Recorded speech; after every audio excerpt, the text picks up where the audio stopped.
Salut, c'est Guillaume. Je vous propose de découvrir un extrait du prochain épisode de Course épique. Course épique, c'est chaque semaine un invité, une course, une histoire hors du commun.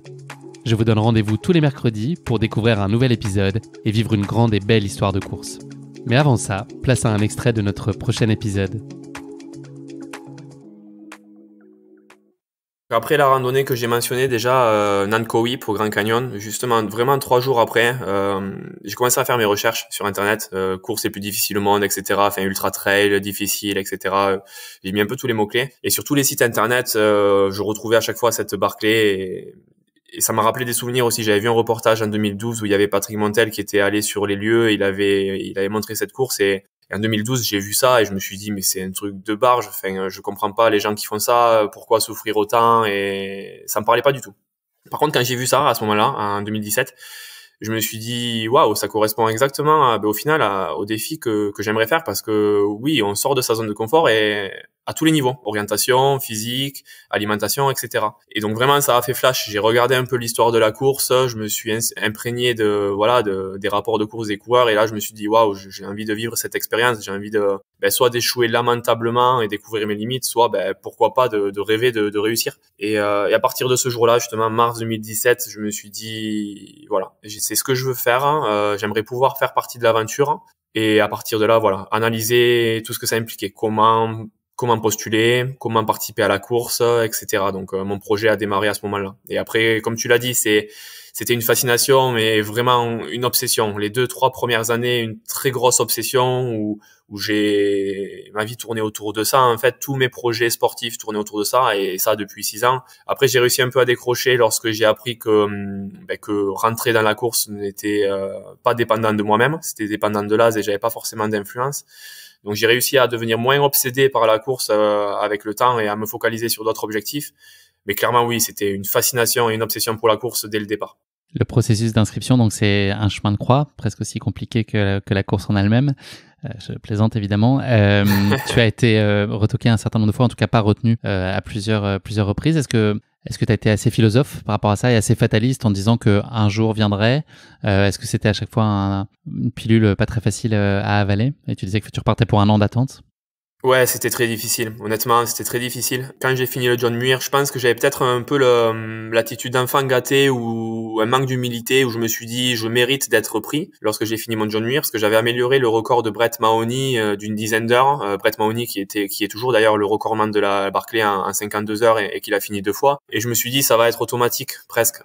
Alors que clairement, il fallait pas du tout penser comme ça. Il y a tellement de personnes qui veulent faire cette Barclay que il faut attendre son tour quoi entre guillemets et je sais pas comment je l'ai tourné mais peut-être là je l'ai senti que c'était pas le bon moment pour moi, qu'il fallait que j'apprenne, que j'ai mes expériences, etc. Donc ouais, une très très grosse frustration quand j'ai fini mon John Muir en 2018.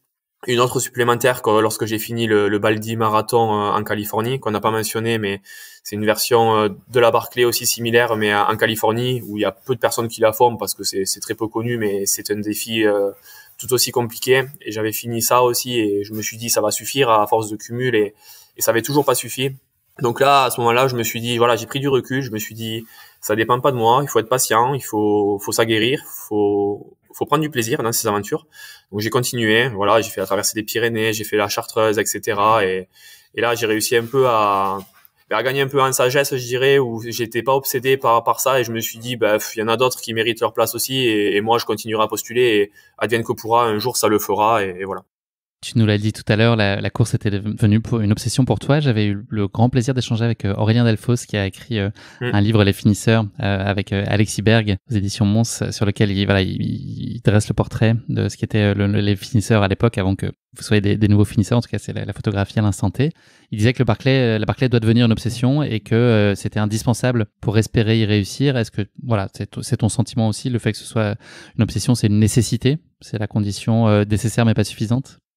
Ouais, c'est ce que j'ai cru pendant longtemps. C'est ce qui a fait que j'ai réussi à finir, je pense. C'est devenu moins une obsession dernièrement en termes de nécessité, je dirais. Par contre, je pense voilà, j'ai fait face à cette course avec un peu plus de sagesse et de raisonnement où je me suis dit voilà, t'es en train de vivre ton rêve, profite à fond, donne-toi les moyens à fond de pas avoir de regrets. Mais voilà, plus dans l'aspect profiter que nécessaire. J'ai vu sur la course certains qui avaient vraiment besoin de ce finish et qui avaient vraiment besoin de finir pour ne pas y retourner. C'est fini, c'est fait, c'est une page de ma vie qui se tourne. Moi, c'était vraiment pas le cas. Moi, j'ai pas envie de rendre le défi facile. Ce ne l'est pas du tout facile. Hein, c'est un sacré défi, mais j'ai vécu mon rêve éveillé pendant plusieurs boucles. J'ai vécu ce dont je rêvais depuis 6 ans. Donc, je me suis beaucoup amusé malgré tout, malgré ce qu'on pourrait penser, malgré les efforts. Et à la fin, oui, j'ai lutté, mais je voyais le finish arriver. Donc, c'était beaucoup, beaucoup d'émotions. Et j'espère pouvoir y retourner plus tard. Donc, j'en avais besoin, mais pas tant que ça. C'est juste, voilà, j'ai vécu mon rêve. Et oui, obsédé, j'étais obsédé longtemps pour cette course pendant plusieurs années. Et ça, clairement, je pense aussi que c'est nécessaire. Ouais. Est-ce que le fait que ce soit une première fois aussi, ça a pu jouer dans le sens, tu avais évidemment en tête de finir, mais te dire que c'est malgré tout une première expérimentation, une première expérience, et donc c'était te mettre pas non plus en surpression et que tu aurais peut-être l'occasion d'y retourner maintenant que tu avais eu la chance d'y venir une première fois? Ouais, tout à fait, tout à fait. Ça a joué. L'autre chose qui a joué beaucoup, je trouve, c'est que je faisais pas partie des favoris. Je voyais au camp les discussions et sur les réseaux, tout ça, que tout le monde parlait de est-ce qu'il va y avoir des finishers ou est-ce qu'il n'y en aura pas. Et s'il y a des finishers, qui ça sera? Ça sera soit John, soit Karel, soit ceux qui ont déjà de l'expérience, des vétérans, Christophe Nonorg aussi, qui est une machine et qui s'est donné les moyens. Mais moi je faisais pas partie de ces gens-là. Enfin, je ressentais pas du tout, je me sentais vraiment pas à ma place pendant un petit moment, et c'est ce que je disais à ma compagne Lucie. Je l'avais appelée la veille de la course, j'ai dit waouh, c'est intimidant, c'est compliqué, c'est pas la course contre les autres coureurs, c'est pas du tout ça, mais le fait de savoir que ces coureurs-là, en fait, tout comme Guillaume, tout le monde se donne l'objectif 5 boucles, et que les statistiques à la fin, elles vont dire les 3/4 ils vont échouer, et moi à dire que j'ai le même objectif mais que je fais pas partie du cercle, c'est très compliqué. Je me dis, est-ce que c'est réaliste? Est-ce que je vais y arriver? Donc ça, c'est très intimidant. Et donc voilà, dans ce sens-là, c'était pas facile. Ouais.